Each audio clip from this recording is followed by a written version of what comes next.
True. Let's go to Karma Green, we steady on the rise. Digging truth from ancient scenes, we open blinded eyes. Rhyme sharp like pirate lines, we break the bondage tight. Kamji speaking revolution, keep the fire burning. Chimpy drums guide our stride, we march with purpose proud. No more silence, we collide, our voices thunder loud. Politics and history, we stitch them in every verse. From Pharaoh's throne to Yaoundé streets, we claim the Kamji verse.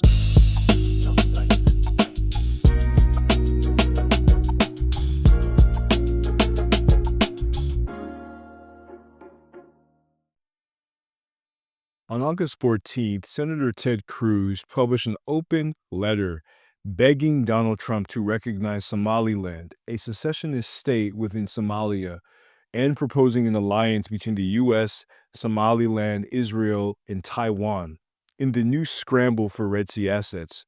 Cruz, who chairs the Africa Subcommittee on the Senate Foreign Relations Committee, conceives the continent solely in terms of his own hegemonic presumptions. He read the letter and elaborated on his podcast, The Verdict, which Somaliland secessionists jubilantly posted to social media. He notes Somaliland's long-standing alliance with Taiwan, recognized as a state by only 12 tiny countries, whose numbers keep shrinking due to China's economic prowess.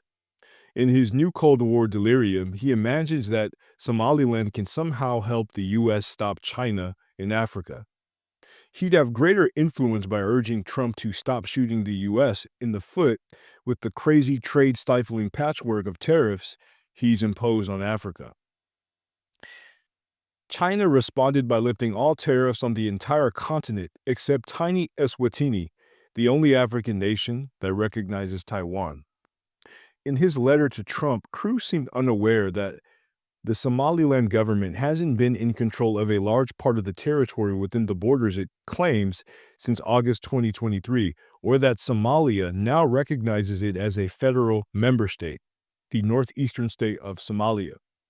However, several days later, he vaguely referred to anti-Somaliland groups while renewing his new Cold War raving in the Senate. As if the Chinese Communist Party's political interference wasn't enough, there are reports that the support China provides to the Somali government makes its way to anti-Somaliland groups opposing Somaliland. Let me be clear, China is leveraging Somalia against the pro-U.S., pro-Israel, pro-West Somaliland because of Somaliland's relationship with Taiwan. How should the United States approach this challenge and similar efforts by China? Cruz retorted. What's he smoking? According to foreignassistance.gov, the U.S. has provided over $1 billion to Somalia since 2001, including $402 million this year. Are we supposed to believe that this is somehow earmarked to serve U.S. interests, and that whatever aid China provides is somehow earmarked for the northeastern state unionist?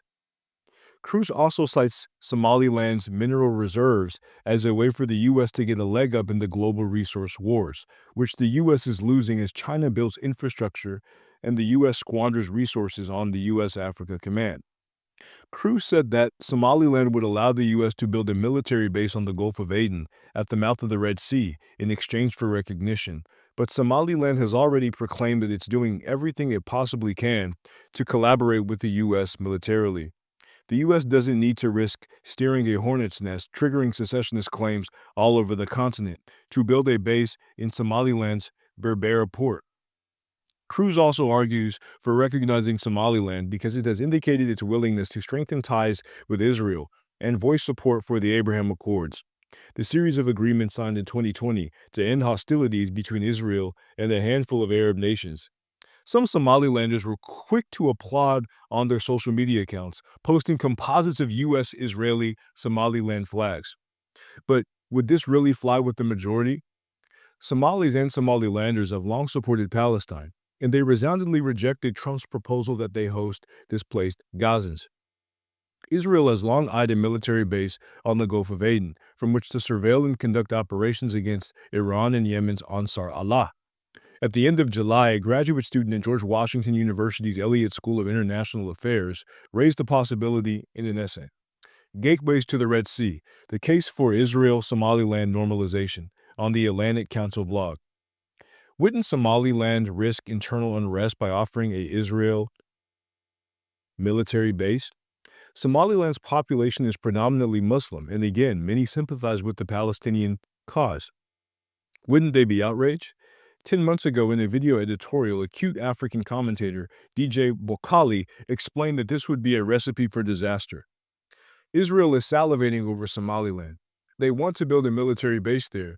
The United Arab Emirates, which already has a military base there, is shepherding this deal due to a variety of geopolitical and economic reasons. Positioned perfectly on the Gulf of Aden, near the Bab el-Mandeb Strait, Somaliland holds a key location coveted by global powers.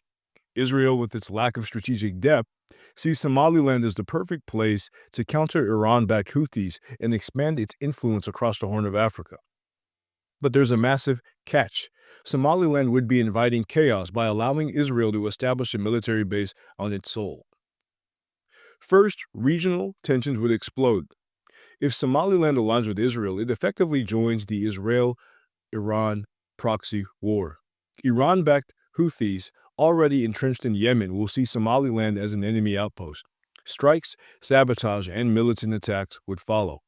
Somaliland's current peace would be shattered, and its role as a stable, independent region could be consumed by the broader Israeli-Iran conflict. Regional powers like Saudi Arabia and Turkey might also see Somaliland as part of a power struggle, further destabilizing not just Somaliland, but the entire Horn of Africa region. It's actually difficult to argue that Somaliland is currently a stable, independent region, given that it's lost control of much of the territory it claims, with military forces on either side of an uneasy border. However, a military base on the Gulf of Aden would threaten even the peace of its capital, Hargeisa. And this is from Ann Garrison of the Black Agenda Report. So again, it's clear that, the United States and these Western imperialists are trying to use African states against each other. And you can see Ted Cruz here arguing for the secession of Somaliland. This is really, really clear. And it's something that we have to pay attention to with respect to African geopolitics, to not allow, these foreign meddlers to be able to influence the politics on the ground, and that we have a unified approach with respect to galvanizing our own unity. Because this Somaliland-Somali issue has existed for quite some time, and we should be able to clearly see that these Western interests want the existence of microstates, and they don't want a unified body politic of African people around the world. This is something that we need to pay close attention to, because this issue is really going to be one of the wedges that is used by Zionists when it comes to gaining a foothold in the Red Sea region and being able to perpetuate their terrorism on not only people in the Horn of Africa, but Africa, the African continent at large. That's all I got on this. Hope to catch you on the next one. Peace. True. Let's go to Comma Green, we steady on the rise. Digging truth from ancient scenes, we open blinded eyes. Rhyme sharp like pirates' lines, we break the bondage tight. Kamji speaking revolution, keep the fire burning. Chimpy drums guide our stride, we march with purpose proud. No more silence, we collide, our voices thunder loud. Politics and history, we stitch them in every verse. From Pharaoh's throne to Yaoundé streets, we claim the Kamji verse.